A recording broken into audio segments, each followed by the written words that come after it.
Eu vejo até como uma covardia da sociedade quando lança essas pessoas à própria sorte. Então eu acho que é de suma importância esse fortalecimento que a associação oferece para essas pessoas para que elas possam enfrentar toda essa covardia mesmo da sociedade para com a população trans.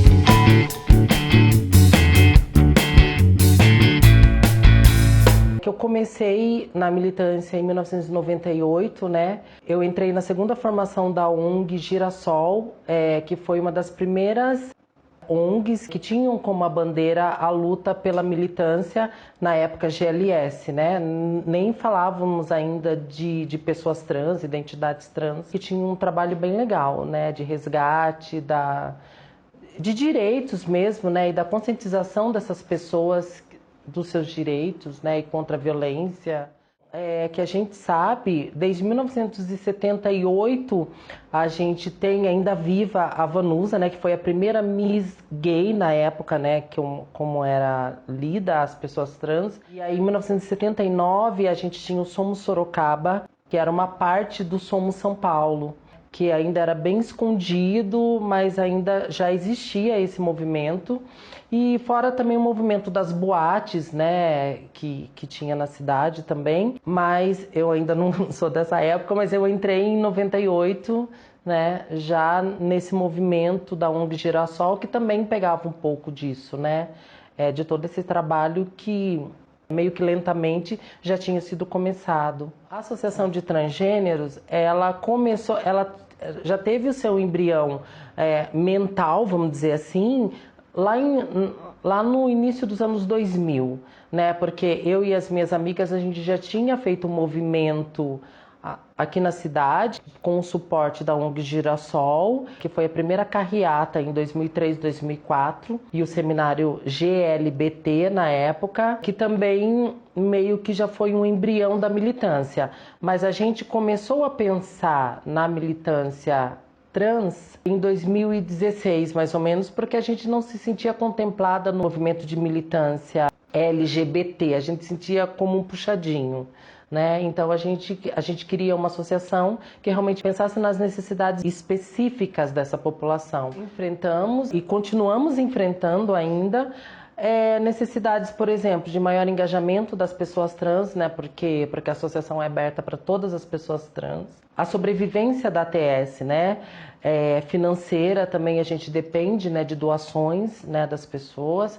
A gente depende também de voluntários, né, para que a TS possa existir. Eu acho que a maior contribuição é o nosso atendimento psicológico, né, que é um sucesso, né, por um lado, mas também pelo outro, a gente está com falta de pernas para a gente conseguir lidar com a demanda, né, com a demanda da procura das pessoas trans, né, porque a gente depende, né, de um agendamento e de uma fila de espera, né, para que a gente possa realmente atender a todas as pessoas que procuram. Assim, a gente tem muitos projetos embrionários ainda, né, na associação.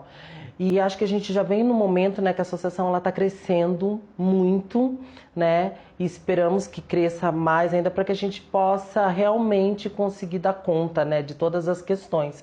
Mas eu acho que um dos projetos que a gente tem pensado muito é que tenha uma casa de acolhimento, né, uma casa de passagem, enfim, não sei como que a gente vai chamar isso, né, mas para essas pessoas trans que são expulsas do convívio familiar. Nossa, é de suma importância, né, como um suporte para essas pessoas trans, né, porque eu vejo até como uma covardia da sociedade quando lança essas pessoas à própria sorte, né, quando a família expulsa do convívio familiar, a escola não acolhe, o mercado formal de trabalho não está preparado para essas pessoas e também nem as querem ali. Então eu acho que é de suma importância esse fortalecimento que a associação oferece para essas pessoas para que elas possam enfrentar toda essa covardia mesmo da sociedade para com a população trans.